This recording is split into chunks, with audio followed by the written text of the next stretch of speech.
Mokote akokani na yo. Mokote akokani na yo. Mokote akokani na yo. Papa. Mokote akokani na yo. Mokote. Mokote akokani na yo. Mokote.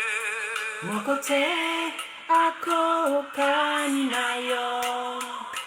Mokote akokani na yo. Mokote akokani na yo. Hakuna Mungu kama wewe. Hakuna Mungu kama wewe. Hakuna Mungu kama wewe. Hakuna Mungu kama wewe. Hakuna. Hakuna Mungu kama wewe. Hakuna Mungu kama wewe. Hakuna Mungu kama wewe. Hakuna Mungu kama wewe. Musive kifa na nange. Musive kifa na nange. Musive kifa na nange. Papa.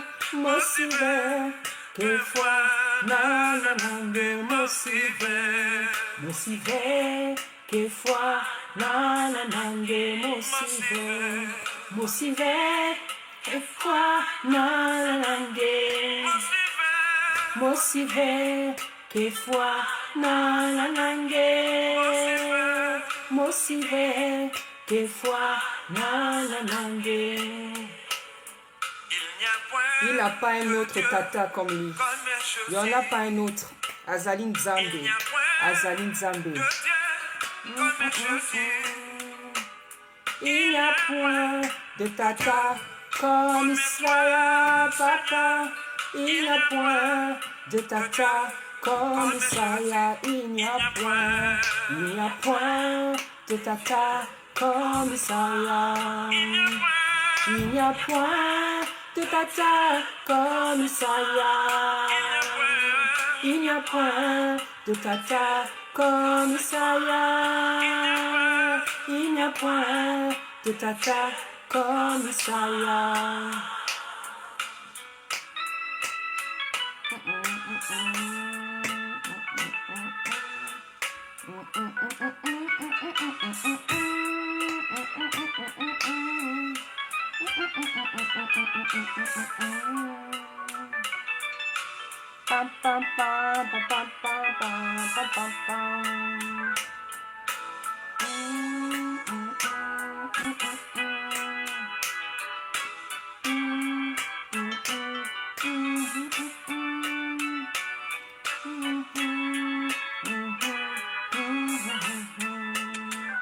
Bobele yo, papa, bobele yo. Bobele yo, papa, bobele yo. Bobele yo, papa, bobele yo. Bobele yo, papa, bobele yo. Bobele yo, bobele yo, papa, bobele yo. Bobele yo, bobele yo, papa, bobele yo. Obéis-toi, Seigneur, il n'y a que toi. Il n'y a que toi, Isaïe, il n'y a que toi. Il n'y a que toi, Seigneur, il n'y a que toi. Il n'y a que toi, Seigneur, il n'y a que toi. Il n'y a que toi. Il n'y a que toi, Seigneur. Il n'y a que toi, Seigneur. Azaye moko. Mosusu azali te. Oyo akokani na ye. Oyo akokani kopusa na pembeni na ye. Azali te. Il n'y a que toi, Seigneur, il n'y a que toi.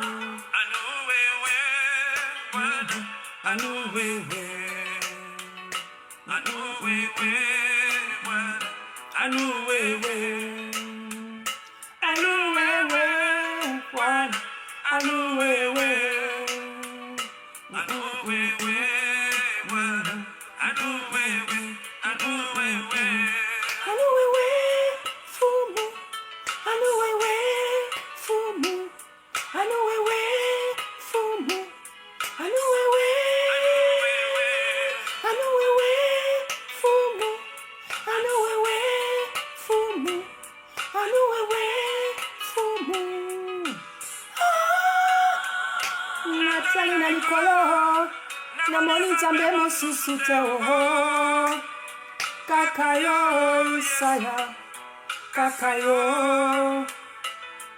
Nasela mabele, Kulana mabele o, Kulana lala, Bobele yo, Bobele yo, Bobele yo, Papa, Bobele yo. Soyez bénis, bien-aimés dans le Seigneur. Une très belle adoration. Un frère dont j'aimais beaucoup les adorations, les cantiques. Soyez bénis, bien-aimés dans le Seigneur. Voilà, bien-aimés, aujourd'hui, je viens parler de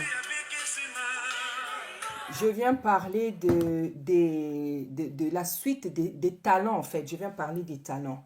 Voilà. Bien-aimés, soyez puissamment bénis au nom puissant d'Issaïa Congo. Je vous aime de tout mon cœur. Merci pour les commentaires. Merci pour le soutien. Bien-aimés, soyez richement bénis en cette nouvelle année 2023. Que Tata Nzambe vous accorde tout ce que votre cœur désire, à condition bien sûr de lui être aussi obéissant, bien-aimé. Parce qu'avec Tata Nzambe, c'est donnant. Je vous assure, il a déjà fait quelque chose de fou. Nous ne pouvons rien lui demander encore aujourd'hui. Il nous a donné sa vie, il a versé son sang, donc il a déjà donné tout ce qu'il pouvait donner. Donc, c'est à nous aujourd'hui de lui démontrer que nous l'aimons par notre perpétuelle obéissance. Voilà, bien-aimé. Donc, bien-aimé, je viens parler encore des talents. Quelle est l'utilité et l'importance des talents? Bien-aimé, vous savez, j'avais fait cette vidéo sur les talents. Parce que en réalité, Tata Nzambe m'avait donné un songe. Et en fait, le sujet des talents, des dons spirituels, surtout les dons spirituels, j'ai déjà fait une vidéo sur les dons spirituels. Mais sur les talents, je n'avais pas encore vraiment fait de vidéo. Voilà. Et en fait, mais j'avais déjà traité le sujet. Le sujet était déjà prêt dans ma tête parce que, en fait, ça fait très très longtemps que Tata Nzambe m'a communiqué ces connaissances-là. Voilà, donc c'est donc à la suite d'un songe que j'ai décidé de parler d'abord des talents afin que chacun puisse comprendre l'utilité et l'importance des talents. Voilà, donc en fait, c'est ma fille qui avait eu ce songe-là. En fait, dans le songe, Tata Nzambe lui montrait qu'il y a des parents qui empêchent aux enfants de faire certains métiers, en fait, d'exercer, de choisir certains métiers parce qu'ils estiment que ces métiers-là, ils ne sont pas importants. Vous savez, bien aimé, au Congo, Kinshasa, il y a un artiste qui s'appelait Dido Yongo. C'était un grand artiste qui avait chanté de très très belles chansons.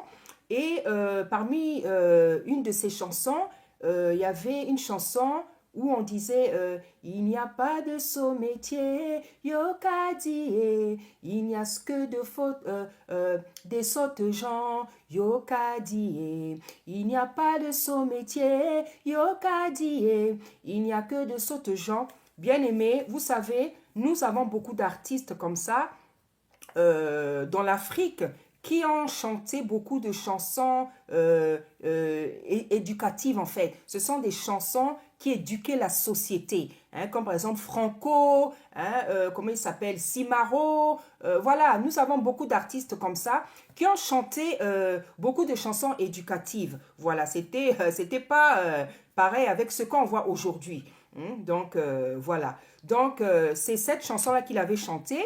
Donc, comme vous l'avez entendu, hein, parce que c'est en français, donc il disait dans cette chanson qu'il n'y a pas de sots métiers, il n'y a que des sottes gens. Voilà, donc des métiers inutiles, des métiers, comment dire, que les gens ne vont pas considérer. Il n'y en a pas. Il n'y a que des gens, il disait, qui sont sots, en fait. Donc, des gens qui manquent d'intelligence, en fait, parce que à partir du moment que un métier te rend actif. Un métier te rend actif, un métier te donne un salaire pour pouvoir pourvoir aux besoins de ta famille. Du moment que tu aimes ce que tu fais, bien aimé, effectivement, il n'y a pas de sot métier. Bien aimé, effectivement, il n'y a pas de sot métier. Voilà. Et donc, dans le songe que ma fille avait eu, donc elle voyait une maman, hein, des parents qui ne voulaient pas que les enfants fassent certains boulots. Et nous avons tous vécu ça. Et jusqu'à présent, ça continue. Ça a toujours été comme ça. Nous savons que dans nos familles, il y a des parents qui ont voulu qu'on soit avocat, ils ont voulu qu'on soit médecin, ils ont voulu qu'on soit juriste, ils ont voulu qu'on soit médecin, dentiste. C'est-à-dire, les parents, je ne sais pas à quoi c'est dû, si c'est parce que peut-être eux, ils n'ont pas réussi à faire ce qu'ils voulaient. Donc, parfois, ils transportent leur volonté sur les enfants, ou alors c'est parce que c'est des parents qui pensent qu'il y a des métiers qui sont plus valorisants que d'autres. Or, ce n'est pas comme ça que Tata Nzambe voit les choses. Ce n'est pas comme ça que Tata Nzambe voit les choses. La Bible dit que Tata Nzambe, il est simple comme une colombe. La Bible nous dit dans le livre de Ecclésiaste que Tata Nzambe a fait les choses simples. C'est les hommes qui ont compliqué les choses. Bien aimé, c'est vrai que ce n'est pas normal en fait d'imposer à un enfant ce qu'il doit faire plus tard. Ce n'est pas normal. Ce n'est pas normal. Vous voyez comment Tata Nzambe vient nous donner. Bon, moi, c'est quelque chose que j'avais compris, je ne vous mens pas, que j'avais compris depuis ma plus tendre enfance. Et c'est comme ça, bien aimé, que j'ai agi et j'agis avec mes enfants. Moi, je vous assure, mes enfants, je ne leur force pas à faire quelque chose. Et même l'école, je ne force pas, je vous dis la vérité. Parce que j'ai lu dans la Bible que l'intelligence, c'est Tata Nzambe qui la donne. Hein? Dans Job 33, on nous dit, Job, il dit, en réalité, en l'homme, c'est l'esprit. En réalité, en l'homme, c'est l'esprit. C'est Tata Nzambe qui donne l'intelligence. Je vous dis la vérité. Bien aimé, c'est pas l'école qui rend quelqu'un intelligent. C'est pas l'école qui rend intelligent. Quand tu es intelligent, c'est-à-dire que tu es né intelligent. C'est pas l'école qui rend quelqu'un intelligent. L'école vous apprend des choses. L'école nous apprend des choses, mais l'école ne rend pas quelqu'un intelligent. L'école ne rend pas quelqu'un intelligent. L'école vous donne des connaissances. L'école vous apprend des choses même aujourd'hui que tu peux apprendre dans des livres, sur Internet. Hein? C'est comme ça que sont comment on les appelle, les autodidactes, hein, des gens qui se forment tout seuls. Moi, je suis comme ça, bien aimé. Il y a beaucoup de choses que je n'ai pas appris à l'école. Il y a beaucoup de choses que j'ai acquis dans ma vie par des expériences, par beaucoup de lectures, par des films, par des témoignages. C'est comme ça que je me suis beaucoup formée. Moi, je me considère comme une autodidacte. Je me rappelle quand j'avais raté mon bac pour la deuxième fois, donc j'avais fait une pause, hein, j'avais fait une pause dans ma vie d'étudiante, dans ma vie, voilà. Et j'avais fait une pause parce que déjà j'avais eu un enfant, donc j'avais préféré m'occuper de mon enfant. Donc ça faisait la deuxième fois que j'avais raté mon bac. Mais une fois je discutais avec un frère, un cousin, et on discutait, après il m'a dit, mais quand tu parles, il dit, moi je croyais que tu étais même en deuxième année de droit. Il m'a dit, je croyais que tu étais en deuxième, que tu avais une licence de droit. Pourtant, je venais de rater pour la deuxième fois mon bac. Donc, bien aimé, c'est pas le fait de faire des longues études. C'est pas le fait d'avoir des gros diplômes. C'est pas le fait comment dire, d'avoir un métier que tu es quelqu'un dans la vie. Non. C'est pas parce que tu as fait des longues études, c'est pas parce que tu as eu des gros diplômes, parce qu'il y a des gens qui ont fait des longues études, qui ont des gros diplômes, qui sont au chômage, qui depuis des années sont là en train de traîner avec leur licence, avec leur DEA, avec leur DESS. Hein? Donc, comment dire, le fait d'avoir fait des longues études, c'est pas le fait de, comment dire, d'avoir des gros diplômes qui va automatiquement te donner un travail, un boulot. Parce que on connaît beaucoup de gens qui ont trimé après leur diplôme, après leur examen, après leur formation et qui aujourd'hui sont toujours en train de postuler comment dire, dans différents organismes d'emploi qui sont en train de postuler. Parce que, bien aimé, sur le terrain, dans la réalité, les choses se passent de manière différente. Bien aimé dans le Seigneur, j'ai dû un peu mettre de lumière parce que le temps est pluvieux. Voilà, donc je dis que ce n'est pas le fait d'avoir beaucoup de diplômes dans les poches qui va faire que tu vas obtenir un boulot automatiquement. Parce que comme je disais, dans la réalité, c'est autre chose. Dans la réalité, c'est autre chose. Et encore, faut-il trouver quelque chose que tu aimes, quelque chose exercer, faire un travail que tu aimes. Voilà, parce que si tu as fait des études pendant 6 ans, pendant 7 ans, pendant 8 ans, comme exigent comment dire, les études de médecine pour être avocat, voilà, ces études-là qui mettent du temps comme ça dans la formation, si après tout ça, toutes ces années d'études, comment dire, tu n'arrives même pas à trouver ce que tu désires, c'est compliqué. Voilà, donc Tata Nzambe avait donné ce songe à ma fille parce que effectivement nous savons que c'est une réalité. Il y a des parents qui veulent que leur enfant fasse tel ou tel métier parce que pour eux, ils trouvent que c'est des métiers qui donnent beaucoup de considération, c'est des métiers valorisants, c'est des métiers, voilà, nous sommes tous passés par là. Et il y a encore des parents qui font ça, même dans notre génération. Moi, par exemple, mon papa, moi, je voulais faire psychologue. Et mon papa, il m'avait dit, non, il faut que tu fasses du droit. Voilà. Et en fait, dans le Seigneur, je me rends compte que ce que j'ai voulu faire, je l'applique. Voilà. Je voulais faire psychologue et avocat aussi, même sans que mon père m'ait demandé, je voulais faire ça. Mais quand je vois dans le service de Tata Nzambe, quand je prie pour les âmes, quand j'écoute les problèmes des gens, quand je m'occupe des brebis de Tata Nzambe, je me rends compte que c'est de la psychologie que je suis en train de faire. Je me rends compte que c'est de la psychologie. En fait, les serviteurs et les servantes sont des psychologues. C'est des psychologues, c'est des pédagogues. Hein? Et quand, par exemple, je rentre en combat pour prier pour quelqu'un, je rentre en combat pour prier pour quelqu'un. Tu es jeune, tu rentres en jeûne pour prier pour les âmes du Seigneur, pour ses brebis. Tu es en train de faire, c'est de la justice que tu es en train de faire. Donc nous sommes même des petits avocats. Voilà, parce que nous défendons la cause des brebis de Tata Nzambe. Voilà, donc bien aimé, il n'y a pas de saut métier. Il n'y a pas de saut métier à partir du moment que quelqu'un aime ce qu'il fait. C'est ça qu'il doit le faire. C'est ça qu'il doit faire. Et c'est pour ça que j'ai voulu d'abord parler des talents. Et dans la dernière vidéo, je disais que les métiers que nous devons exercer, c'est par rapport aux talents que Tata Nzambe a donné aux uns et aux autres. Par exemple, une personne qui s'est très très bien préparée, vous voyez, hein, par exemple, les personnes qui savent très bien préparer, elles vont, nombreuses d'elles ouvrent des restaurants. Les personnes qui aiment beaucoup les enfants, nombreuses d'elles peuvent être nourrices, assistantes maternelles. Voilà, c'est comme ça. On doit faire, ceux qui savent dessiner, ils deviennent des peintres, des dessinateurs. Voilà, c'est comme ça en fait que ça se passe. Et c'est de ça dont j'ai parlé.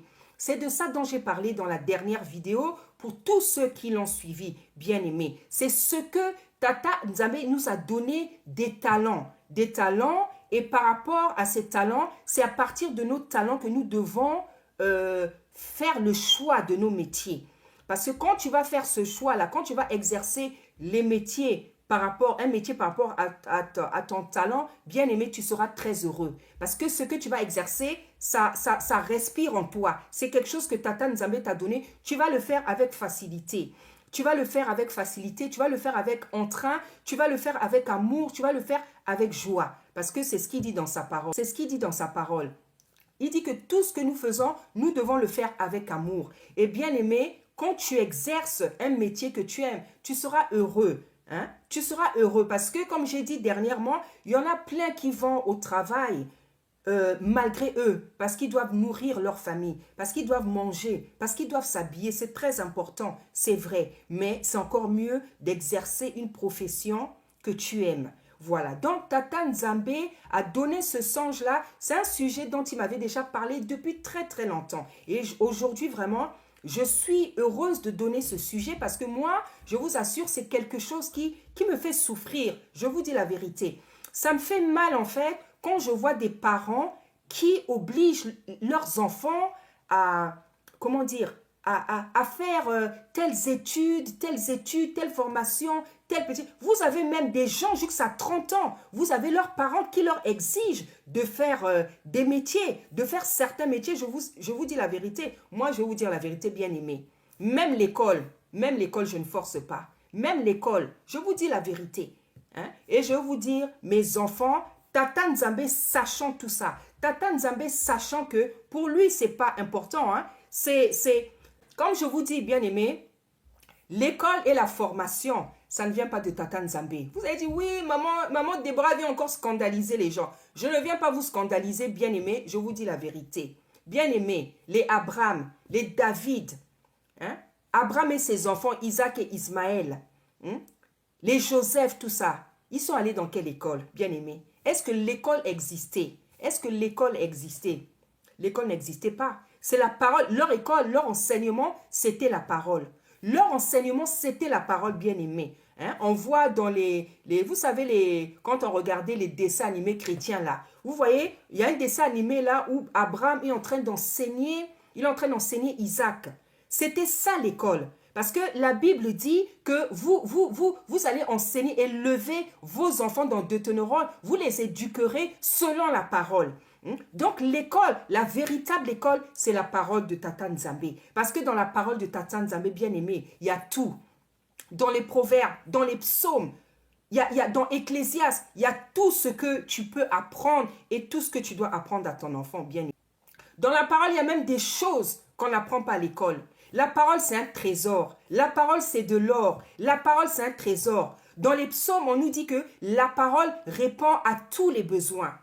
La parole répond à... Dans la parole, il y a tout. Toutes les questions qu'un être humain, un homme peut se poser, c'est dans la parole, bien aimée. Tout ce que tu veux savoir, toutes les questions que tu as, les réponses sont dans la parole. Toutes les énigmes que tu as, les réponses sont dans la parole. Toutes les questions, les problèmes que tu as, les réponses sont dans la parole, bien-aimée. Le véritable enseignement, la véritable école, bien-aimée, c'est la parole. Dans la parole, même à l'école, on ne nous apprend pas des choses qu'il y a dans la Bible.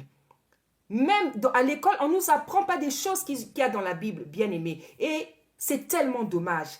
La Bible, c'est un trésor précieux, bien-aimé. C'est vraiment la plus belle chose que Tata Nzambe ait pu donner à l'homme. Dommage qu'elle a été falsifiée. Mais heureusement, il est Tata Nzambe, il est capable de révéler, de donner même en songe, en vision, les versets tels qu'ils étaient écrits, bien aimés. Parce qu'il est Tata Nzambe. Rien ne peut venir écraser sa puissance, sa puissance, sa grandeur. Rien. Même quand le diable essaie de faire des choses, il ne peut jamais effacer, détruire ce que Tata Nzambe a créé, ce qu'il a établi. Bien-aimé. La véritable école, bien-aimé, c'est la Bible. Dans la Bible, on apprend tout. Et je dis même qu'à l'école même, on n'apprend pas des choses qui sont dans la Bible. Et en plus, à l'école même, on nous ment beaucoup. Hein? À l'école même, on nous ment beaucoup. Hein? Il y a un intellectuel français, je ne sais pas s'il est philosophe, s'il était je ne sais pas quoi, il a dit, l'histoire, c'est un tas de mensonges qu'on nous a appris à croire. Hein? Regardez l'histoire. Regardez par exemple l'histoire de l'évangile. Hein? L'histoire de la foi. Hein? Hein? On nous a fait croire que les Hébreux c'était des Blancs. On nous a fait croire que la Bible telle qu'elle est, elle est comme ça. On nous a fait croire tellement de mensonges. Et même scientifiquement, on nous fait gober, en tout cas pour ceux qui ne le savent pas. Hein? On nous fait gober tellement de mensonges, bien aimés. On nous fait gober tellement de... Vous allez prendre toutes les matières à l'école. Il y a beaucoup de mensonges. Hein? Dans la matière de biologie, on apprend aux enfants à partir même du CP ou du CM2 des choses qu'ils ne doivent pas apprendre. Bien-aimés. Bien-aimés. Bien-aimés, moi j'ai compris ces choses très tôt et je vais vous dire, moi, mes enfants n'ont jamais fait l'école normalement. Je n'ai pas un seul enfant qui a fait l'école de, comment dire, du début à la fin, c'est-à-dire de la rentrée jusqu'à la fin de l'année. Jamais. Tata Nzambe s'est toujours débrouillé pour qu'il y ait des cassures comme ça dans la vie scolaire de mes enfants. S'il devait me faire déménager, il me fait déménager. Je vous dis la vérité, c'est ce que Tata Nzambe a fait dans ma vie. Parce que moi-même, il y a un moment donné, quand j'avais compris que la véritable école, c'est la parole de Tata Nzambe, j'avais fait une prière. J'avais fait une prière, bien-aimée. Et Tata Nzambe écoute les prières. Bien-aimé, vous savez, moi j'avais dit à Tata Nzambe, j'avais dit, Seigneur, quand mes enfants auront 14 ans, c'est-à-dire quand ils auront vers les 14 ans, là, ceux avec qui j'étais resté, quand ils auront 14 ans, que j'aille au pays. Parce que je ne voulais pas, entre 14 ans et 15 ans, ils passent cette période ici, bien-aimés. Je voulais qu'ils vivent la vie en Afrique. Et Tata Nzambe a fait ça. On est même allé avant que celui qui était resté avec moi, il n'avait même pas encore 14 ans. Je crois qu'il avait 12 ans quand on a quitté la France. On est revenu après. On est revenu, oui, on est revenu après. Voilà. Parce que quand Tata Nzambe vous fait comprendre les choses, bien aimé, il y a des prières spéciales que vous allez faire. Il y a des prières spéciales que vous allez faire. Je vous dis, bien aimé, donc Tata Nzambe n'a jamais permis que mes enfants fassent l'école normalement, je vous dis la vérité, du premier au dernier. Du premier au dernier, bien aimé, je vous assure. Du premier au dernier. Et j'ai vu la puissance de Tata Nzambe. J'ai vu que c'est lui qui donne l'intelligence. J'ai vu que c'est lui qui donne l'intelligence. Parce que dans ma maison, j'ai des enfants à qui Tata Nzambe a donné les qualités qu'il avait données à Salomon. C'est-à-dire l'intelligence et la sagesse. J'ai des enfants comme ça là. Et la dernière, carrément, je vous dis, elle n'a pas fait sa maternelle. Elle n'a pas fait sa maternelle. Elle n'a pas... Le CP, voilà, c'était vraiment du n'importe quoi, je dirais. Je ne sais même pas si elle a fait 3 trimestres, bien aimé. Je vous dis la vérité. Mais quand elle arrivait au CP et quand elle n'avait pas fait la maternelle, instinctivement comme ça à la maison, elle avait 3 ans, elle a commencé à prendre sa tablette. Elle-même, elle a commencé à apprendre sur donc YouTube. Elle a commencé à apprendre à compter, à voir les 1, 2, 3, l'alphabet. C'est comme ça, bien aimé, je vous assure, personne ne l'a envoyé, personne ne l'a forcé. Je voyais seulement ce qu'elle faisait. Donc, elle allait chercher la numération. 1, 2, 3, vous savez, hein, la numération, il y a des petites chansons. Hein, et l'alphabet, elle-même, elle cherchait l'alphabet. Elle cherchait. Donc, c'est comme ça qu'elle a commencé à faire des phrases bien aimées, je vous assure. Elle a appris à parler à la maison. Elle n'a pas appris à parler à l'école parce qu'elle n'a pas fait la maternelle. Parce que quand les grands frères parlent, c'est comme ça que les petits frères apprennent à parler.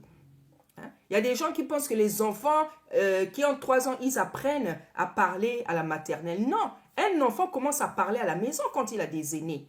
Un enfant commence à parler à la maison quand il a des aînés. Bien aimé, j'ai vu la puissance. J'ai l'habitude de voir la puissance de Tata Nzambe dans ma vie. Bien aimé, vous savez, lorsqu'on prêche quelque chose, parce que la Bible dit qu'on ne donne que ce qu'on a. Lorsque Tata Nzambe vous donne des sujets, ça veut dire que vous-même, vous avez déjà vécu ou alors vous vivez ces choses-là. J'ai vu la puissance de Tata Nzambe. J'ai vu sa puissance dans ma vie, dans la vie de mes enfants, dans la vie de mon mari, je vous assure. J'ai vu sa puissance. J'ai vu sa puissance. J'ai vu sa puissance. Tata Nzambe, il est spécial. J'ai vu des enfants qui ne sont pas à l'école, qui sont plus intelligents. Moi, ma dernière, là, je vous dis, quand elle est arrivée au CP, la directrice, même pas la maîtresse, la directrice a dit, mais comment ça se fait que une enfant qui n'a pas fait la maternelle, comment ça se fait, elle s'exprime aussi bien et elle lit aussi bien, bien aimée.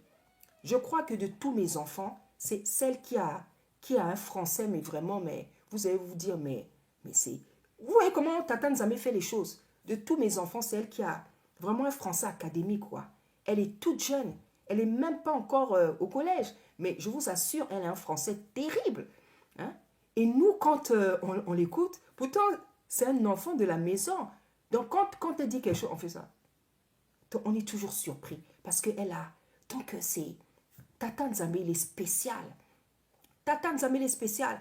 Moi, c'est pareil. Hein? Moi, je vous ai dit, j'ai raté mon bac 2 fois. Moi, je ne lisais pas beaucoup. Je n'aimais pas lire quand j'étais petite, quand j'étais jeune. Je crois que j'ai commencé à lire peut-être vers, je sais pas, vers 16 ans, 17 ans. Hein? Voilà. Je n'aimais pas beaucoup la lecture, à part la Bible. Mais je n'aimais pas trop la lecture. J'ai commencé à lire très tard. Hein? Et j'ai raté mon bac 2 fois. Mais moi, quand on m'entendait parler, c'est comme si j'étais à l'université. Quand on m'entendait parler, c'est comme si j'étais à l'université. Je vous dis la vérité. Hein? Donc, quand mon papa voyait mes écrits, parfois, parce que j'écrivais des citations, des poèmes, j'écrivais tout le temps. Moi, j'écris tout le temps. Comme mon papa, parce que mon papa, c'est un intellectuel, c'est un juriste. Donc, quand il voyait mes écrits, il dit, mais c'est terrible qu'une enfant, une jeune fille puisse écrire des choses aussi précieuses. Je vous dis la vérité, moi, mon papa était ébloui par les choses que j'écrivais. Parce que j'écris tout le temps. Je peux écrire des réflexions, des choses comme ça, des idées. Donc, j'écris beaucoup, moi. Je peux faire toute une journée, je suis en train d'écrire. Et il était ébloui. Et je peux faire des heures en écrivant. Et quand j'écris, souvent les gens ils me disent, mais qu'est-ce que tu es en train d'écrire? Parce que tellement je suis capable d'écrire pendant longtemps. Je suis capable d'écrire pendant des heures. Et à chaque fois que j'écris, les gens me disent, mais qu'est-ce que tu écris? C'est l'inspiration. C'est l'inspiration. J'écris des choses que Tata Nzambe m'inspire. J'écris des choses qui me disent. J'écris des idées. Je suis capable d'écrire pendant des heures, bien aimé. Et j'aime beaucoup écrire. C'est le signe aussi que je serai écrivain. Un écrivain, c'est quelqu'un qui écrit beaucoup sans se fatiguer. Et c'est pour vous dire que, bien aimé, en fait, ce n'est pas normal de forcer un enfant, forcer quelqu'un à faire un métier, à choisir un métier à sa place, à lui forcer une formation. Ce n'est pas normal. Ce n'est pas de Tata Nzambe. Aujourd'hui, les parents font ça. Les parents ont fait ça dans le passé parce que, justement, on a inventé l'école et la formation professionnelle. Bien aimé, à l'époque, il n'y avait pas ça. Parce que la Bible dit que ce livre-là, la Bible, a été écrit pour nous servir d'exemple. Donc, tous, on doit prendre tous les exemples qu'on veut prendre et qu'on peut prendre dans la vie. C'est dans la Bible que ça se trouve. On ne voit pas d'école où les gens allaient se former. C'est les parents ou c'est Tata Nzambe lui-même qui ont enseigné les gens. Comme, comment il s'appelle l'apôtre Paul. Il a dit que ce qu'il sait, ce qu'il savait, il a reçu pas de la part des hommes. C'est Tata Nzambe qui s'est révélé à lui. Joseph, c'est pareil. Joseph a reçu des songes. Daniel, tous ses enfants, tous ses serviteurs, c'est Tata Nzambe qui leur ont communiqué la révélation, la connaissance, la sagesse, l'intelligence. Parce que des rois ont été éblouis par leur révélation, leur don d'interpréter les songes, leur intelligence, leur connaissance. Daniel, on voit ce que le roi Nebuchadnezzar avait dit à Daniel, comment il était ébloui. Comment il a élevé à cause du don de l'interprétation. On voit la même chose avec Joseph. Comment Pharaon a été ébloui. Jusqu'à le maître premier ministre, bien-aimé. C'est Tata Nzambe qui donne tout, bien-aimé. L'intelligence, la sagesse, la force, l'intelligence, la sagesse, on le voit avec Salomon, comme je l'ai dit dans la dernière vidéo. La force, on le voit avec David, avec Samson. Aujourd'hui, on a qui vont dans des écoles faire du karaté, du judo, de la boxe pour avoir de la force. Non, la force, Tata Nzambe est capable de te la donner. Moi, par exemple, je suis très, très endurante. Physiquement, je suis très endurante. Moi, je peux marcher pendant 1 heure. Je vous dis la vérité. Je marchais déjà beaucoup. Je marchais beaucoup quand j'étais jeune. Je peux faire des longues distances. La distance que peut faire un bus là. Moi, je peux, disons, en tout cas, je peux marcher pendant, disons même, je dirais 1 heure. Je peux marcher pendant 1 heure. Je vous dis la vérité. Je suis très endurante physiquement. Je suis très endurante physiquement. Je suis capable de commencer quelque chose à faire du matin jusqu'au soir. Je serai en train de faire quelque chose. Il m'a donné beaucoup d'endurance, beaucoup de force physique. C'est Tata Nzambe qui donne tout. Et les dons, les talents, Tata Nzambe les a donnés pour que nous choisissions nos métiers. Donc, les métiers que veulent faire vos enfants bien-aimés, ça brûle déjà en eux. Ça brûle déjà en eux. Non seulement ma fille a reçu ce message, mais moi aussi hier, Tata Nzambe me montrait comment une fille de 2 ans disait que elle était, en fait, on me faisait voir qu'elle était journaliste. Voilà, on me faisait voir qu'elle était journaliste. Et dans le rêve, je l'ai appelée, je lui ai dit, maman journaliste. J'ai dit, maman journaliste. Elle était 2 ans, 2 ans. J'ai dit, maman journaliste. On me faisait voir que un métier, le métier que un enfant doit faire, ça brûle déjà en lui. Ça brûle déjà en lui. Moi, quand j'étais petite, j'étais souvent dans les bras de mon papa. Il y avait la musique, je dansais tout le temps. Je dansais tout le temps, je dansais tout le temps, je chantais tout le temps. Et mon papa, il avait dit, 7 enfants, je crois que j'avais 4 ou 5 ans, 4 ans peut-être. Il a dit, 7 enfants dansera plus tard. 7 enfants chantera plus tard. C'était une prophétie, bien aimée, parce que je suis chantre. Je chantais tout le temps. Quand j'étais petite, même quand j'étais jeune, dans la maison, on n'entendait que moi, on n'entendait que moi. Je passais mon temps à chanter. C'est la louange, le don de la louange et de l'adoration. Tout ce que Tata Nzambe nous a donné, bien aimé, ça brûle en nous, ça brûle en nous. Les talents que Tata Nzambe t'a donnés, les dons que Tata Nzambe t'a donnés, même les dons spirituels, ça brûle en nous, bien aimé.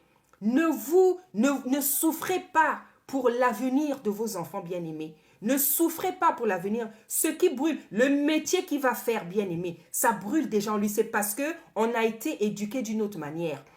On nous a inventé l'école, la profession, la formation professionnelle et les parents n'ont plus le réflexe de faire attention aux dons et aux talents qui brûlent dans leur enfant.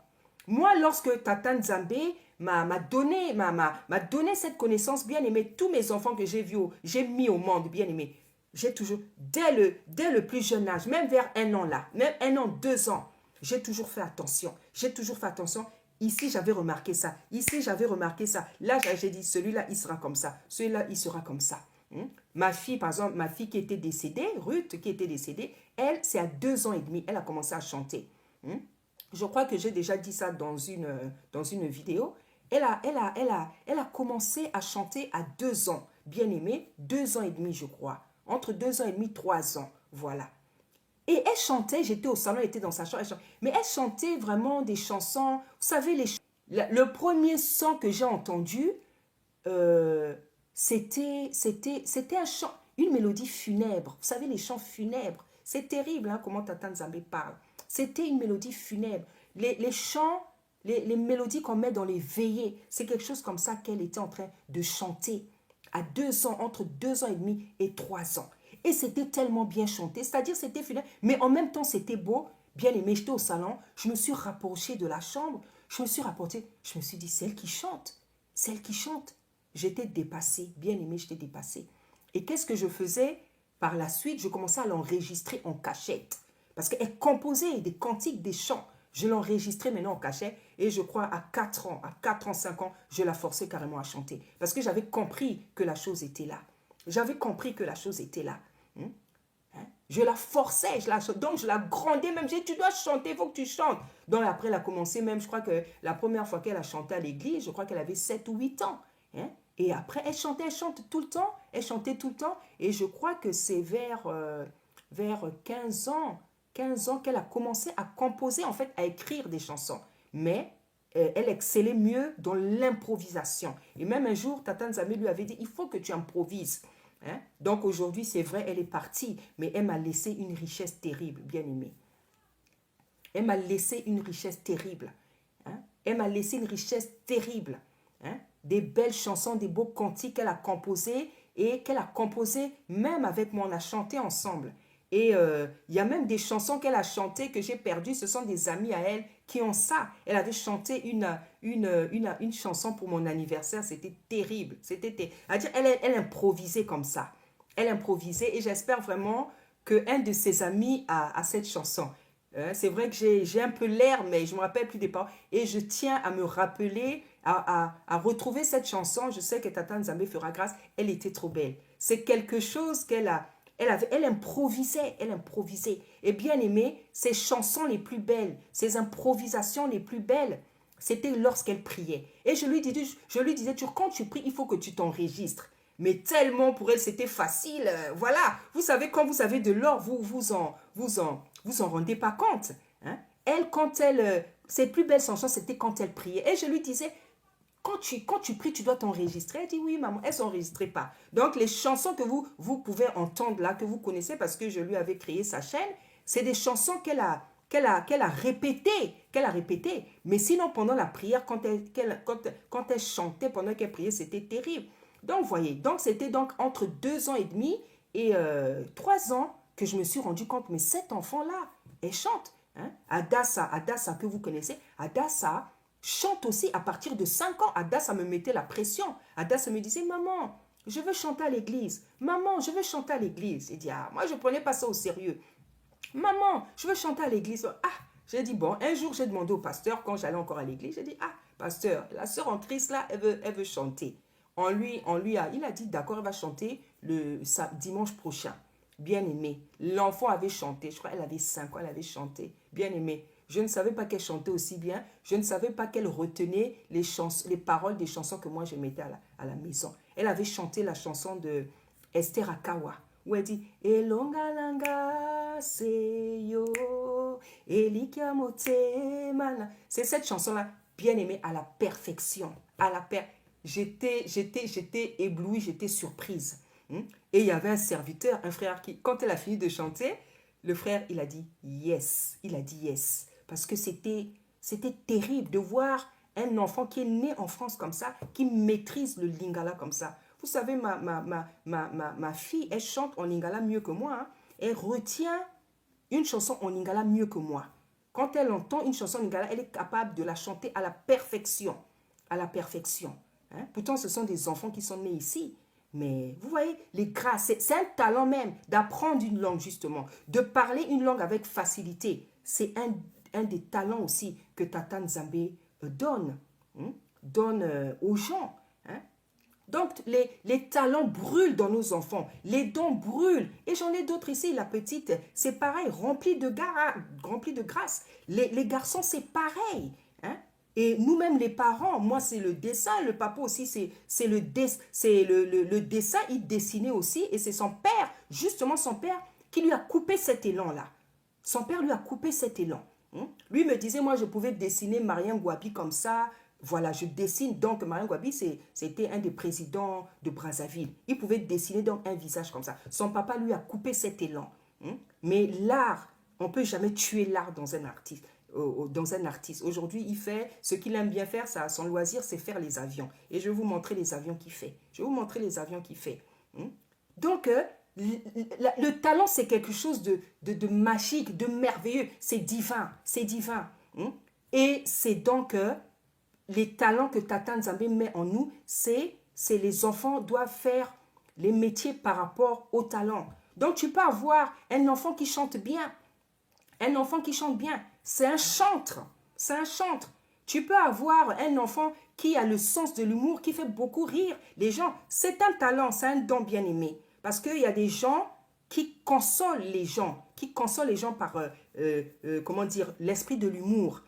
Moi, j'ai un enfant comme ça ici. Et même mon mari, lui-même, il est comme ça. C'est quelqu'un, quand il ne rigole pas, c'est comme s'il ne vit pas. Parfois, il a même l'habitude de dire, parfois, il se fait même rire tout seul. Il y a des gens comme ça qui ont le sens de l'humour. C'est pour consoler ceux qui sont abattus. C'est un talent, c'est un don bien aimé. Savoir faire rire les autres. Il y en a qui ont été consolés, qui ont perdu des êtres chers. Ils ont été consolés par ceux qui ont le talent de faire rire, l'humour. Donc, il y a des gens qui sont des comédiens. C'est pour être acteur, c'est pour être... Voilà. Et souvent, les parents n'aiment pas que les enfants fassent ce genre de métier. Parce que dans le rêve, c'était une maman, en fait, que le rêve que Hadas a eu, c'était une maman qui empêchait à sa fille d'être chanteuse. Mais quand tu es chanteuse, c'est-à-dire que tu es chantre. Parce que Tata Nzambe a créé les hommes, c'est pour le louer. En réalité, ce n'est pas pour chanter les chansons du monde, mais c'est pour le louer, c'est pour l'exalter. C'est comment dire, chanter, c'est l'expression ultime de l'adoration pour Tata Nzambe. Hein? C'est l'expression, la plus grande expression d'adoration envers le Créateur. C'est la plus belle expression, manière de lui dire qu'on l'aime, qu'on l'élève, qu'on l'exalte. C'est la plus grande manière de lui dire qu'on l'aime, qu'on le loue, qu'on l'adore. C'est chanter, bien-aimé. Et toute la création chante. Les oiseaux, les fleurs, les papillons, les collines, les montagnes. Tout. C'est pour ça qu'il demande que toute cette création le loue, bien-aimé dans le Seigneur. Donc, bien-aimé, il faut laisser cette habitude-là de vouloir imposer des métiers aux enfants.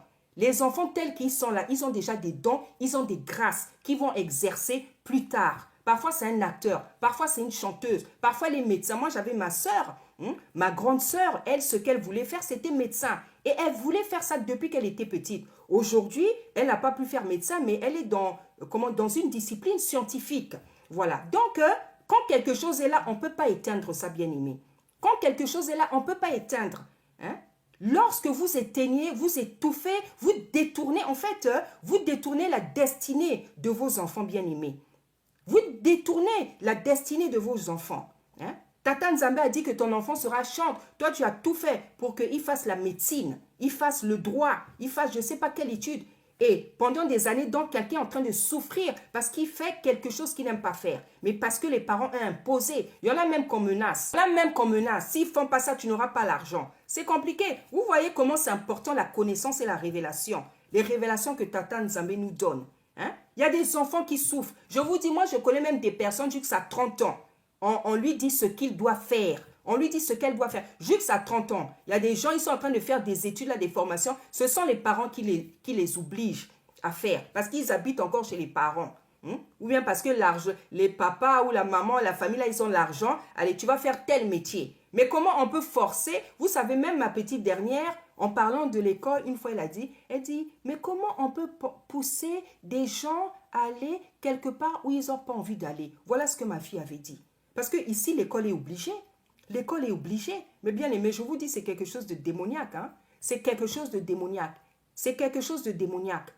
Peut-être il y en a qui vont trouver que c'est normal. Moi, je trouve que ce n'est pas normal. Pour moi, c'est carrément démoniaque. Parce que la personne qui avait forcé que l'école soit obligatoire, elle avait demandé l'avis de personne. Qui vous a dit que c'est tout le monde qui aime l'école? Il y a des gens qui n'aiment pas l'école. Mais ici, pour ce que je suis en train de dire là, je peux même faire la prison. Qui vous a dit que c'est tout le monde qui aime l'école? Ce n'est pas tout le monde qui aime l'école. Il y a des gens sur la terre, ils sont autodidactes. C'est des gens qui se forment tout seuls. C'est la vie qui les forme. Ce n'est pas tout le monde qui aime l'école. Il y a des gens dans la vie, ils se sont arrêtés. Ils n'ont même pas pu aller jusqu'en 6e parce qu'ils ont senti quelque chose d'autre brûler en eux. Moi, je connais des jeunes filles au pays, c'est des commerçantes. Elles ont construit une maison parce qu'elles vendent des beignets. Elles vendent des beignets depuis qu'elle a 12 ans. Qui vous a dit que c'est tout le monde qui aime l'école? Qui vous a dit que c'est tout le monde qui aime l'école? Il y a des gens, toute leur vie, vont faire des études là jusqu'à fatiguer, comme disent nos frères ivoiriens.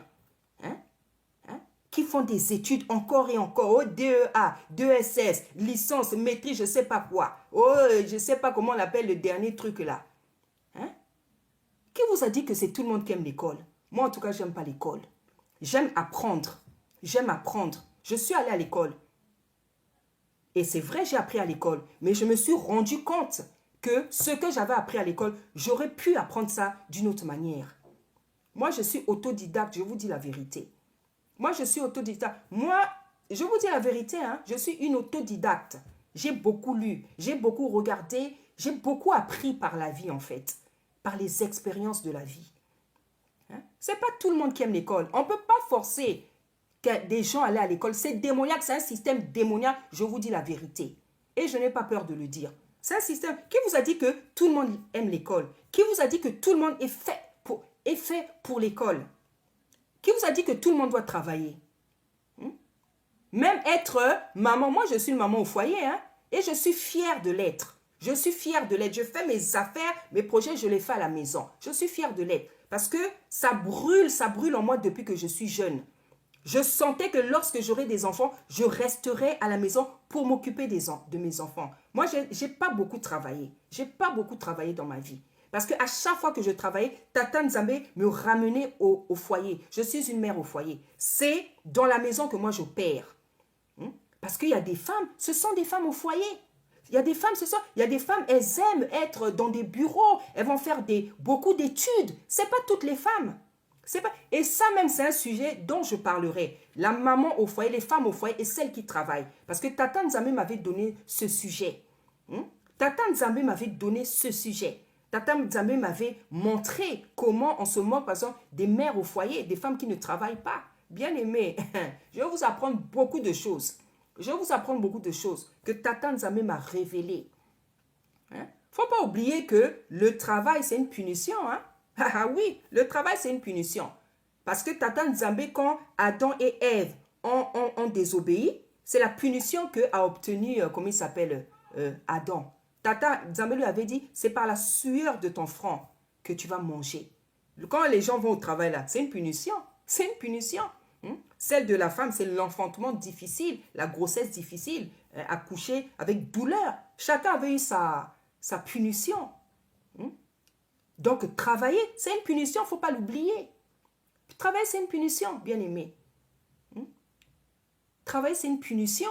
C'est vrai, il y en a, ils sont heureux. On est heureux quand on fait quelque chose. Puisque dans les proverbes, on nous dit que le trésor de l'homme, c'est son activité. C'est bien, c'est important de travailler, de faire quelque chose. Mais c'est mieux de faire quelque chose que tu aimes. C'est mieux de faire quelque chose que tu aimes. On ne peut pas forcer des enfants. Moi, j'ai mal au cœur quand je vois comment on réveille les enfants le matin. Je vous dis la vérité. Même moi, mes enfants, quand ils se réveillent pour aller à l'école, moi, je ne suis pas en paix parce que je n'aime pas ce système-là. Je n'aime pas ce système. Je n'aime pas ce système. J'ai vu dans ma vie qu'un enfant est capable d'apprendre des choses sans aller à l'école et qu'un enfant est même plus intéressant. Moi, ma petite là, si on la met avec, comment dire, quand je vois, je fais la comparaison avec les autres enfants de son âge, je ne vous mens pas, elle est plus intelligente, elle s'exprime mieux, elle lit mieux. Et même la directrice était surprise. Et à chaque fois qu'elle passe une classe, on me parle de son expression. Elle s'exprime tellement bien. C'est-à-dire, c'est ça qui frappe toujours la directrice et les maîtresses. Et l'écriture, mais elle écrit, mais c'est terrible. On dirait même pas un enfant de son âge qui écrit. Donc c'est ça, bien aimé, c'est les talents. Les talents brûlent, bien aimé. Les talents brûlent en nous, bien aimé. Les talents brûlent. Moi, en tout cas, c'est quelque chose que Tata Nzambe a fait dans ma vie à moi, dans la vie de mes enfants, dans la vie de mon mari. Nous, en fait, on est une famille, des gens, c'est pas des grandes études, mais les dons éclatent, les dons brûlent dans cette famille-là. Je vous dis la vérité. Chacun de mes enfants a un talent terrible, terrible, terrible. Moi, je suis éblouie. Je suis éblouie. Et quand je vois les dons de mes enfants, les talents, ça m'inspire, je peux, avec leurs talents que Tata Nzambe leur a donné, bien aimé, je peux écrire des livres, rien que pour parler du talent, de l'art. Je vous dis la vérité, ici dans ma maison, c'est l'art, c'est la manifestation des talents, c'est la manifestation de l'art 24 heures sur 24. Parce que j'ai des artistes qui sont toujours en train de dire ou de faire des choses qui sont liées au talent, à l'art. Donc ici, chez moi, on a l'impression qu'on est sur un terrain de film, comment dire, un plateau de film ou bien de théâtre. C'est terrible, je vous dis. C'est parce que les dons brûlent. Les talents brûlent dans les enfants. Donc, il faut que les parents arrêtent de forcer les enfants à dire, tu vas faire ça, plus tard tu vas faire ça. Non. Le métier que ton enfant va faire, ça brûle déjà en lui. C'est seulement à toi de faire attention. Qu'est-ce qui brûle dans ton enfant? Qu'est-ce que tu remarques? C'est cette chose-là que tu vas remarquer. Ce que tu vas remarquer, c'est ça le talent qui brûle dans ton enfant. Et c'est ça qu'il devra faire plus tard. Donc, il faut le conduire dans cette voie. Il faut le conduire dans cette voie. Il faut l'encourager. Il faut le soutenir. Il faut cultiver, en fait, ce que tu as remarqué. C'est comme ça que j'ai fait avec tous mes enfants. Je n'ai jamais forcé un enfant à aller à l'école. Je vous dis la vérité. Et je ne forcerai jamais un enfant à aller à l'école. Je vous dis la vérité. Et heureusement, ici, l'école, à partir de 15 ans, à 3e, tu peux abandonner. Parce qu'ils ont compris. Ils ont compris qu'à 15 ans, un enfant peut exercer un travail, peut faire quelque chose. Dans les pays, par exemple, comme la Chine, la Roumanie, par exemple, les enfants qui font de la gymnastique, là, ces petits talents-là. Mais c'est des enfants, ils ont déjà ce talent. Qu'est-ce que vous allez leur demander d'aller à l'école? Hein. Avec le talent qu'il a, il fait déjà gagner de l'argent à ses parents. Hein. Bien aimé, il faut ouvrir vos esprits, il faut ouvrir vos esprits pour comprendre la révélation, comment Tata Nzambe a fait les choses, comment il opère dans la vie des hommes. Hein. Beaucoup de systèmes là sur la terre, ce n'est pas de Tata Nzambe, c'est l'homme qui a fait ça, dans le système scolaire. Dans le système scolaire. Ça ne vient pas de Tata Nzambe. Bien aimé, moi je vois la puissance, le miracle. Je vois dans ma vie que ce n'est pas le fait d'aller à l'école qui fait que quelqu'un peut avoir un boulot. Regardez-moi ce que je fais. Regardez sur ma chaîne, ce que je vous ai montré sur ma chaîne Flamme Artistique. Les choses que je fais là, bien aimé. Moi, les choses que je vois ça dans les écoles. Hein? Dans les écoles des enfants, parfois, ils font des pots comme ça. Ils font des pots comme ça. Là où il y a de l'art, les gens font il y a des pots là. Il y a des pots comme ça. J'ai déjà vu ça dans les écoles des enfants. Mais moi, le Seigneur est venu me révéler ça. Il est venu me révéler ça. C'est une vision que j'ai et j'ai commencé à en faire plusieurs, bien aimés. Et ce que je fais, c'est plus beau. C'est plus beau, bien aimé. C'est plus beau. Moi-même, je suis éblouie par ce que je fais. Parce qu'en fait, ce n'est pas moi. C'est lui, il me montre les couleurs. Il me montre les couleurs. Il m'a même montré d'autres pots avec lesquels je peux faire ces choses-là. Les boîtes en carton que je fais, elles sont tellement belles, bien aimées. Si j'avais des cartons tous les jours, je fais des cartons maintenant. Je fais les cartons, j'ai plein d'idées. Et une fois, j'ai vu en vision, les cartons là, ils étaient empilés. Parfois, il y en a que j'offre. J'ai offert une boîte de cartons à la directrice de ma fille et j'ai mis des pots dedans les pots. Mais elle était heureuse. Elle était heureuse parce que c'est le talent de quelqu'un. Le talent de quelqu'un, c'est sa richesse. C'est pour ça que vous voyez, on voit les tableaux des peintres là. Oh, Spinoza, la Joconde, plein de tableaux. Parce que ce sont des talents. Un talent, c'est un trésor précieux qui est en toi. Hein? C'est pour ça que je dis, même si on vole, on ne va pas te voler ton talent ni ton don. Parce que c'est en toi. Ce qu'on t'a volé, tu pourras refaire. C'est ça un talent. C'est un trésor. C'est de l'or, un talent. Donc, bien aimé, il faut faire attention à ce qui transpire de vos enfants. Qu'est-ce que ton enfant est toujours en train de faire? Est-ce que ton enfant est toujours en train de chanter? Est-ce que ton enfant, parfois, il prend le micro, il commence à faire comme s'il est pasteur? Est-ce que ton enfant est toujours en train d'écrire? Est-ce que ton enfant est toujours en train de lire? Est-ce que ton enfant aime jouer au médecin? Est-ce que fais attention à ce que ton enfant fait? Est-ce que ton enfant, c'est quelqu'un qui est toujours en train de, de casser les jouets, d'ouvrir les jouets pour voir comment c'est formé? C'est un ingénieur, bien aimé. C'est comme ça que vous devez voir les choses. Il faut faire attention à ce que vous font les gens. Moi, c'est comme ça que j'ai découvert. J'en ai un ici, c'est un ingénieur. Quand il était petit, lui, là, il doit défaire les jouets pour voir seulement toujours ce qu'il y a à l'intérieur. Il y en a un là, il prenait le micro. Il était tout petit, 2 ans, 3 ans. Alléluia, amen. Voilà, pasteur. Hein? C'est comme ça, ça brûle, bien aimé, s'il vous plaît. Voilà la révélation que Tata Nzambe est venue donner. On ne doit pas imposer un métier aux enfants. Au contraire, vous devez faire attention à même dès 2 ans, parce que c'est surtout souvent, même parfois avant 2 ans, il peut avoir des manifestations. Mais souvent, à partir de 2 ans, là, un enfant commence à manifester le talent qui est en lui. C'est à ça que vous devez faire attention. Vous devez voir quel est le talent, le don que mon enfant est en train de manifester. Vous devez voir. En Afrique, il y a plein d'enfants, ils font pas la maternelle, ils vont directement au CP. Parce que comme aussi les gens n'ont pas beaucoup d'argent, parfois souvent les enfants vont directement au CP. Ou bien il y a des conditions de vie qui font que les parents n'ont pas d'argent, l'enfant.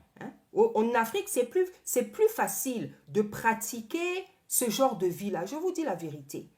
Ici, c'est parce que l'école est obligée. Moi, quand je veux rentrer dans mon pays, les choses que je veux faire là, bien aimé, les enfants seront à l'aise. Les enfants seront les enfants les plus heureux sur la terre. Parce que je veux créer des choses là, non? Je veux faire par rapport aux dons des enfants. Comme Tata Nzambe, il m'a demandé de construire un orphelinat. Mais les enfants seront des enfants heureux. Moi, je ne force pas un enfant à faire quelque chose. L'enfant doit faire ce qu'il aime. L'enfant doit faire ce qu'il a envie de faire. Je ne dis pas que les enfants... De toute façon, ici, c'est obligé. Donc, vous n'avez pas le choix. dès la maternelle, même à la crèche, là, les enfants sont encore en train de dormir, là, regardez comment on les réveille. Ils se réveillent, ils sont fatigués. Ils vont à l'école avec le sommeil. Hein? Ils vont à l'école avec le sommeil. Vous trouvez que c'est normal de réveiller des enfants à 3 ans? Tata Nzamé m'a parlé de ça. Hein? Réfléchissez bien, bien aimé, franchement. Mettez-vous, comment dire, rentrez en vous. Est-ce que vous trouvez que c'est normal hein, de réveiller des enfants à 3 ans? 3 ans, c'est un bébé. 4 ans, c'est un bébé. 5 ans, c'est des bébés. C'est des bébés. Hein? Des enfants qui vont dans une organisation, une institution comme ça, que quelqu'un avait décidé un jour que ça serait obligatoire. Franchement, vous pensez qu'à 3 ans, c'est normal de réveiller un enfant pour qu'il aille, je ne sais pas, apprendre, je ne sais pas quoi. Des choses que son père et sa mère peuvent lui apprendre.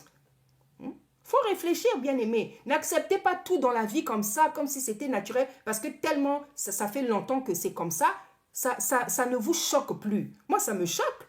Quand je vois un enfant, quand on le réveille à 3 ans pour qu'il aille aller, moi, ça me choque, bien aimé, je vous dis, ça me choque. Moi, ma fille, elle n'a pas fait la maternelle. Parce que moi, hein, moi, je suis une personne, je fais ce que je dis. Je fais ce que je dis. Je vous dis la vérité. Ma dernière fille n'a pas fait la maternelle. Ma dernière fille n'a pas fait la... Et même les 2 autres qui viennent avant, je ne vous mens pas, bien aimé, ils ont fait quelques jours seulement. Ils ont fait quelques jours. Vous allez me demander, oui, mais madame, maman Déborah, comment tu t'es débrouillée puisque... Oui, vous savez, quand vous voulez quelque chose, Tata Nzambe va vous aider à ce que ça soit possible. Moi, c'est comme ça que je suis. La Bible dit qu'il appelle à l'existence ce qui n'existe pas. Il a rendu ça possible dans ma vie. Parce que déjà, moi-même, je le désire. Je suis courageuse et j'ai la foi. Donc, mon courage et ma foi me poussent à faire certaines prières qui rendent les choses, ce qui devient impossible, possible. Moi, je suis comme ça. Moi, je suis comme ça. Moi, j'éprouve beaucoup Tata Nzambe. Hein. Il dit éprouvez-moi. Moi, j'éprouve beaucoup. Je mets beaucoup Tata Nzambe à l'épreuve. Je dis toujours, Seigneur, toi, tu as dit ça dans ta parole. Toi, tu as dit ça. Comme tu as dit comme ça, donc ça, c'est possible. Moi, c'est comme ça que je prie. Je l'éprouve beaucoup. Je prie beaucoup. Je mets beaucoup Tata Nzambe à l'épreuve. Même pas pour l'argent, c'est pas pour l'argent, hein. C'est plutôt pour les choses que moi je veux dans ma vie. J'ai dit, Seigneur, ta parole dit ça. Bon, comme ta parole a dit ça, c'est toi-même qui as dit ça, c'est pas moi-même qui ai dit ça. Donc, ce que j'ai envie de faire là, ça doit être possible. Moi, c'est comme ça que je prie. En fait, je l'invoque beaucoup. Ça, c'est même plus prier, ça, c'est l'invoquer. Comme avait dit un frère, il a dit, sœur, moi, je prie pas, je l'invoque. Il dit, moi, je prie pas, je l'invoque. Il faut l'invoquer, il faut invoquer Tata Nzambe. Donc, c'est ça, bien aimé. Ce n'est pas normal d'empêcher un enfant, de forcer un enfant à faire quelque chose, même l'école, parce que ici, ben, vous n'avez pas le choix, c'est obligé.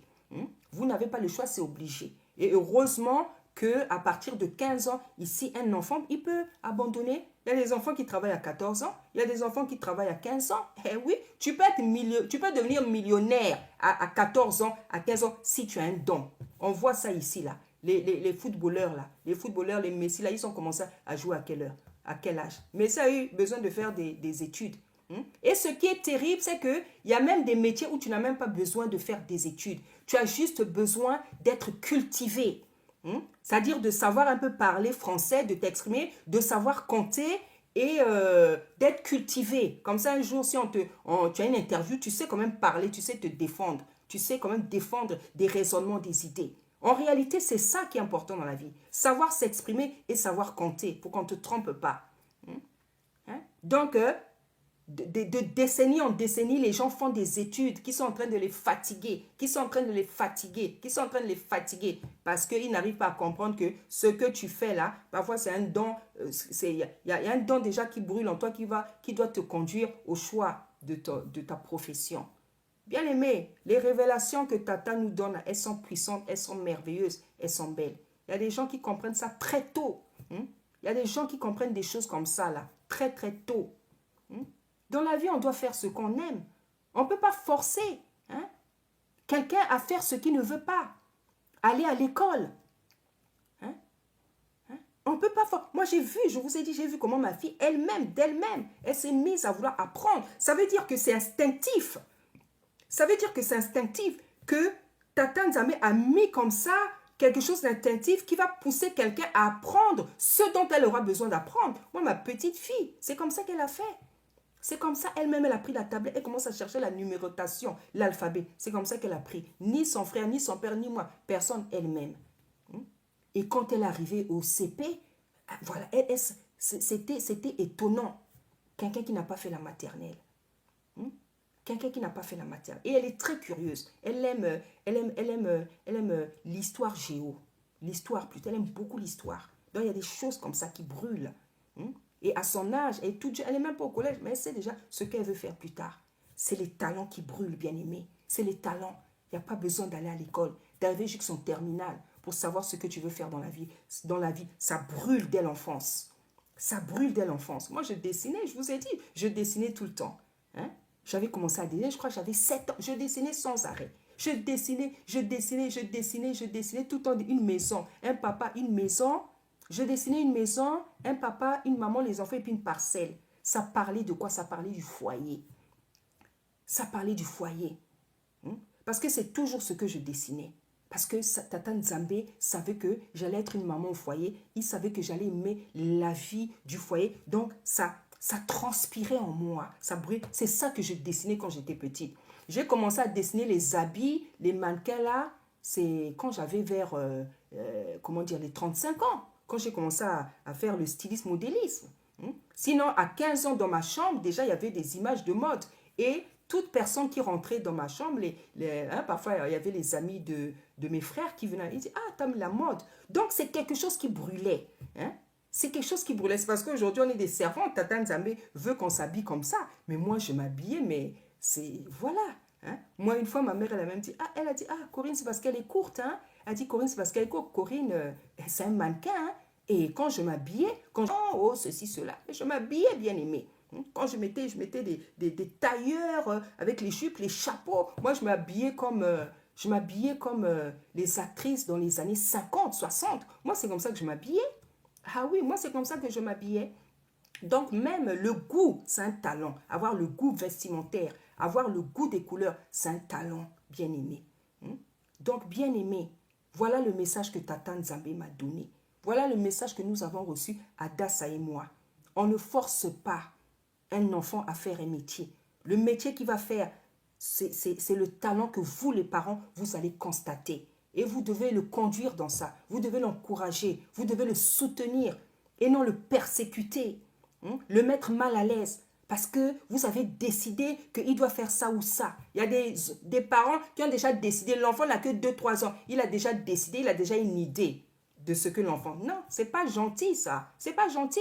Parce que vous allez le fatiguer. Déjà, l'école, c'est fatigant, L'école, c'est fatigant. Mais moi, je vois mes enfants, quand c'est les vacances, ils font ce qu'ils veulent, ils sont à l'aise, ils dorment, ils sont bien. Quand ils vont à l'école, dès qu'ils reviennent là, ils sont fatigués, ils dorment directement. Quand ils reviennent vers 16h30 là, tu vas voir, ils vont dormir même pendant 1 heure, pendant 2 heures. C'est quoi? C'est la fatigue. C'est la fatigue, c'est aussi simple que ça. C'est la fatigue. C'est parce que pendant toute la journée, tu allais faire des choses que tu n'es pas obligé de faire. Bien aimé, les enfants d'avant là, les Joseph, les Abraham, les Isaac, quand ils étaient tout petits, l'école, c'était la Bible. L'école, c'était les parents qui leur inculquaient la connaissance. Ce système-là, il est fatigant. Moi, je vois comment les enfants viennent avant, ils vont dormir peut-être 1 heure ou 2 heures. Après, ils se réveillent vers 18h, 19h. C'est ce système-là qui fatigue. C'est le système-là qui fatigue. Et vous allez apprendre beaucoup de choses, beaucoup de mensonges, beaucoup de saletés. Eh oui, moi je le dis, chacun fait comme il veut. Moi en tout cas, j'ai compris très très tôt que ce n'est pas la vie que je voudrais. Et j'ai toujours prié comme ça. Et Tata Nzambe a entendu ma prière. Moi, je vous dis, mes enfants n'ont jamais fait une année scolaire complète. S'il faut me déménager, me changer, il est comme ça. S'il faut me déménager, il le fait. Bien aimé, je vous dis la vérité. Tata Nzambe a fait des choses terribles dans ma vie pour que les enfants n'aient pas une année scolaire complète. Donc ici, là, c'est comme ça qu'on est habitué. Mais quand j'entends parler mes enfants, quand je les entends parler, quand je les entends raisonner, quand je vois leur talent, mais je glorifie Tata Nzambe, vous allez vous dire, mais celui-là, il est à l'école, celui-là a fait des grandes études. Même pas, en fait. Même pas. C'est le talent. Le talent. Le talent, c'est un trésor, bien aimé. Le talent, c'est un trésor. Le talent, c'est un trésor. Le talent, c'est un trésor. C'est de l'or en nous. C'est de l'or en nous. Toi, tu vas chercher l'or, je ne sais pas, tu vas aller creuser, tu as de l'or en toi. Ton talent, tous les talents que tu as, voilà ton or. Moi, quand je faisais les tableaux, dans l'autre maison que j'avais, une fois, je ne sais pas si c'est un frère ou une soeur, il m'a dit, mais Il y a des millions dans cette maison. Il m'a dit, il y a des millions dans cette maison. Il dit, tu fais des tables. Il dit, mais il y a des millions. Et je sais qu'un jour, je serai millionnaire, même milliardaire, au nom puissant d'Issa Congo. Parce que j'ai beaucoup de projets et je dois aider beaucoup de gens sur la terre. Je dois aider beaucoup de gens. Donc, tous les dons que Tata m'a donnés, je vais les exercer pour avoir beaucoup d'argent, pour faire mon orphelinat, pour aider beaucoup d'enfants sur la terre. C'est à ça que servent les dons. C'est pour faire du bien, les talents, pour faire du bien. Quand tu as un talent, tu vas gagner ton argent par rapport aux dons. Et quand tu auras beaucoup d'argent, tu vas t'occuper des veuves, des orphelins, des enfants qui souffrent. Tu vas construire des maisons pour les gens. C'est ça, bien-aimé. Donc, bien-aimé, voilà le message que Tata a donné. Faites attention aux talents, aux talents de vos enfants. Prenez même un cahier, écrivez, parce qu'il y en a plusieurs. Si tu remarques un, tu écris. Un deuxième, tu écris. Un troisième, tu écris. C'est comme ça. Et vous allez voir, plus l'enfant grandit, plus ça va se manifester. Plus ça va se manifester. Donc, quand tu auras déjà découvert que c'est ça, tu peux même le mettre, par exemple, dans une école de théâtre ou faire par rapport à ce que tu vas voir. Comme ici, en Europe, l'école est obligée, il va aller à l'école. Il va aller à l'école parce que c'est obligé. À 15 ans, s'il est capable de faire quelque chose, puisque ici, à 15 ans, tu peux arrêter. À 15 ans, il pourra faire. C'est ça l'intelligence, c'est ça la révélation. C'est comme ça que Tata Nzambe a fait les choses. Le système qu'on connaît là, ça ne vient pas de Tata Nzambe, ce sont les hommes. Il y a même une chanson que j'avais apprise quand j'étais à l'école. Cette chanson dit qui a eu cette idée folle un jour d'inventer l'école? Qui a eu cette idée folle un jour d'inventer l'école? C'est ce sacré Charlemagne, sacré Charles. Je vais vous mettre le lien de la chanson là. Vous allez écouter la chanson, vous allez voir ce que la chanson dit. Bien aimé, Tata Nzambe, il a tout fait, il a tout fait sur la terre. Il avait tout préparé. Les hommes sont venus inventer beaucoup de systèmes démoniaques. Des enfants qui se lèvent à 3 heures, à 3 ans, pour aller, je sais, toute la journée. Toute la journée. Parfois, on leur fait même du mal là-bas. Parfois, on leur fait même du mal. Bien aimé, il faut réfléchir. Ceux qui vont à la crèche, là, ça me fait encore plus pitié. Des enfants de 1 mois, 2 mois, 3 mois. Parce qu'il y a des mamans qui ne veulent pas prendre le temps de rester avec leurs enfants. Faut pas exagérer, Un enfant de 1 mois. Comment on peut confier un enfant de 1 mois, de 2 mois, de 3 mois, de 4 mois à une autre personne? Tu dois te débrouiller pour t'arranger à t'occuper de ton enfant si petit. C'est pas normal. Il y a des sorcières. Il y a des gens qui tuent, tu sais même pas qu'est-ce qu'on peut faire. C'est-à-dire ça me dépasse. Tu n'as même pas peur de ce qu'on peut faire à ton enfant. Une fois, je connaissais une femme, elle a une césarienne. Elle a fait confier son enfant à 1 mois. Elle allait travailler là, avec la césarienne. C'est compliqué la vie. C'est compliqué, bien aimé. Donc, observez les talents de vos enfants et conduisez-les dans cette voie. Ne forcez pas n'imposez pas des professions à vos enfants bien-aimés. N'imposez pas. Si tu vois que ton enfant est chanté tout le temps, il sera chanteur un jour. Elle sera chante. On a vu, non? Des chantres là, même dans le monde, là, les gens qui ont des milliards, non? Les Céline Dion, les Whitney Houston. Est-ce qu'aujourd'hui, il y a quelqu'un qui chante mieux que Whitney Houston? Les Céline Dion, là. C'est des gens, ils ont des millions. Et alors, est-ce qu'ils n'ont pas fait du bien à leurs parents? Donc, chanter, c'est très beau chanter. C'est très beau chanter. Il y a plein de métiers comme ça que beaucoup de parents trouvent, oh non, avec ça, tu ne vas pas aller loin, ce n'est pas un métier. Comment ça, ce n'est pas un métier? Quelque chose qui te fait déjà suer le front, c'est un effort, c'est un métier. Donc voilà, bien aimé, le message que Tata Nzambe nous a donné. Je vous exhorte, bien aimé dans le Seigneur, ne pas imposer une profession à vos enfants, de faire attention aux talents qui brûlent. Ce que vous avez constaté, écrivez ça sur un papier et vous allez voir 2 ans, 3 ans, 4 ans, 5 ans, ça ne fera que grandir, se manifester. Ça veut dire que c'est ça. Il y a des enfants, parfois, il est en train de jouer là. Il est en train de jouer. Il joue avec les ciseaux, les choses des médecins. Tu sens que ça sera un médecin. Tu sens que ça sera un médecin. Voilà, parce que les talents sont là. C'est vrai que, comme j'avais dit dans la dernière vidéo, il y a des choses peut-être pour lesquelles il faut faire des formations. Bon, moi je sais pas, hein, moi en tout cas, dans la Bible, j'ai vu qu'il y a des gens, ils n'étaient pas des médecins, ils ont guéri. Que Tata Nzambe a donné des, comment dire, des plantes pour guérir les gens. Hein. Ah oui, Ézéchiel, comment ça, Ézéchias, hein, Tata Nzambe a dit au prophète Esaïe, mets-lui des figues, applique-lui des figues pour qu'il guérisse. Hein. Paul a dit à Timothée, ne bois pas seulement de l'eau, bois aussi un peu de vin pour tes maux d'estomac. Donc, Tata Nzambe a tout préparé, bien aimé. Je le répète, non pas moi, mais la révélation que Tata Nzambe a donnée. Observez les talents de vos enfants. Écrivez-les et vous saurez qu'est-ce qu'ils vont faire plus tard. Si vous êtes un peu dans la confusion, Tata Nzambe va toujours parler. À travers un songe, une vision, il va parler. Il va vous confirmer. Parce que peut-être parfois ça ne sera pas. Mais arrêtez de faire souffrir les enfants. Quand les enfants ne vont pas à l'école, s'ils sont un peu en retard, oh, toi, tu seras bête dans la vie. Tu seras bête dans la vie. Moi, qu'est-ce qu'on ne m'a pas dit, moi, quand j'étais jeune? Tata Nzambe, les Tata Nzambe, hein? Tata Nzambe, il met la confusion, hein? Il met la confusion. Il y a des enfants, on les a traités d'idiots. Toi, là, tu ne vas pas aller loin. C'est le plus intelligent, c'est le plus riche. Bien aimé, il faut faire très attention. Ne vous laissez pas conduire par comment dire, les systèmes du monde. Tata Nzambe, il n'avait pas besoin du monde pour créer, pour préparer des choses pour les hommes. Il a tout fait, il a tout créé, il a tout préparé. Lorsque nous, on arrive sur la terre, tout est prêt pour nous. On choisit quelque chose, on est heureux, bien aimé. Tata Nzambe n'a pas besoin qu'on l'aide. Il n'a pas besoin d'un système du monde pour que quelqu'un réussisse dans la vie.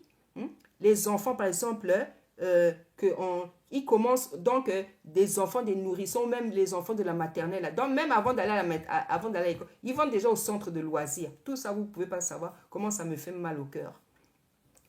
L'enfant va au centre de loisirs parce que la maman doit travailler. Parfois, le papa travaille, mais comme la maman aussi veut travailler, on laisse les enfants au centre de loisirs. Donc, 3 ans, avant qu'il commence même l'école, à 8h30, là, il est déjà allé à 7h30 là, au centre de loisirs. Et donc, il reste comme ça jusqu'à 18h30. Parfois, il y en a qui vient même chercher à 10h. Mais ça, c'est des enfants qui vont au travail. Ça, c'est une journée de quelqu'un qui travaille. Vous trouvez que tout ça, c'est normal? Moi, en tout cas, je trouve que ce n'est pas normal. Et je glorifie Tata Nzambe d'avoir fait que ma vie soit différente. Moi, là, en fait, je suis une personne, je dois vivre dans la campagne. Et je préfère la campagne.